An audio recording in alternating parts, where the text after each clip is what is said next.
Having covered Israel's legal rights in the West Bank, we are now going to focus on the peace process.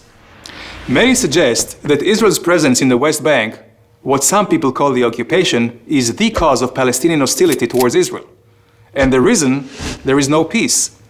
But is that really true? If Israel's presence is the cause of the conflict, then it follows that there was no conflict before 1967, when Israel was not in the West Bank, right? Let's look at the facts. The PLO, the Palestinian Liberation Organization, was created in 1964, when the entire West Bank and Gaza was in Arab hands. Why create the PLO in 1964, when Israel has no presence in the West Bank and Gaza? What Palestine were they liberating? The PLO emblem gives us the answer. The PLO was created to remove by force the entire state of Israel from the map of the Middle East, a goal clearly stated in their charter. This goal was not new. The PLO was continuing a long Arab history of saying no. No to the national self-determination of the Jewish people. No to recognizing the Jewish ancestral homeland. Let's take a look at the history. In 1937, the Peel Commission recommended a division of the land, a Jewish state and an Arab state.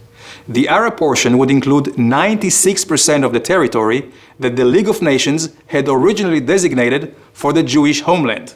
This included far more than just the West Bank. However, instead of accepting the Jews as peace partners, the Palestinian leader Haj Amin al-Husseini said no, and found a partner whose vision was closer to his own. In 1947, the United Nations recommended the partition plan, which again offered the Arabs far more than just the West Bank. The Jews said yes. The Arab leaders again said no, and launched a war of extermination. Israel won that war, established the state, but did not know a day of peace, despite the fact that its Arab neighbors held the entire West Bank.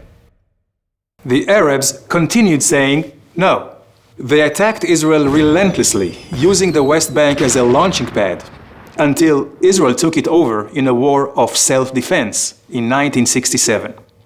After the war, the Arab League rejected all attempts at peace. They continued to choose force over negotiation. And at a summit in the city of Khartoum, we again heard no, no, no. Let's fast forward to 1993. Israel and the Palestinians signed the Oslo Accords. Were the Palestinians finally saying yes? It appeared so. Israel said yes and gave territorial control to a Palestinian government it helped establish. But despite signing agreements, the Palestinian actions said no. During the next 5 years, Israel saw a significant increase in terrorist attacks, which killed hundreds of Israelis. In 1996, Yasser Arafat, the Palestinian leader, declares, "We plan to eliminate the state of Israel and establish a purely Palestinian state." But Israel did not give up saying yes. In 2000, Israel's Prime Minister Barak offers the Palestinians 93% of the West Bank. Again, the answer is no, together with increased terror.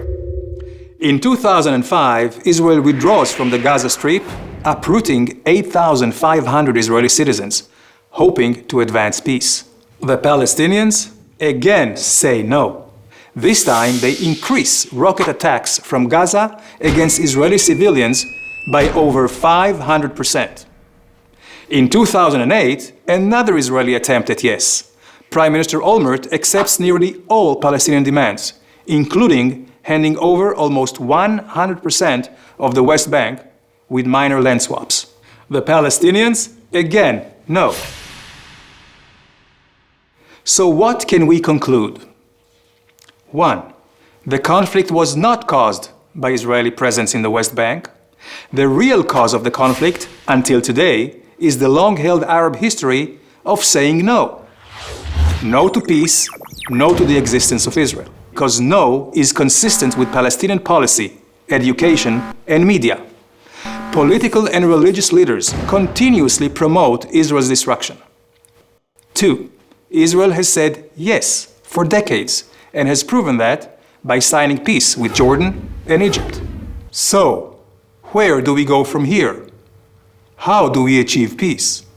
With some goodwill, mutual recognition of the right to self-determination, and real compromises on both sides. Israel, for its part, will continue saying yes to a real and enduring peace. But for the peace process to succeed, the Palestinians will have to give up their uncompromising choice of force over negotiation and of choosing no over yes. It's about time.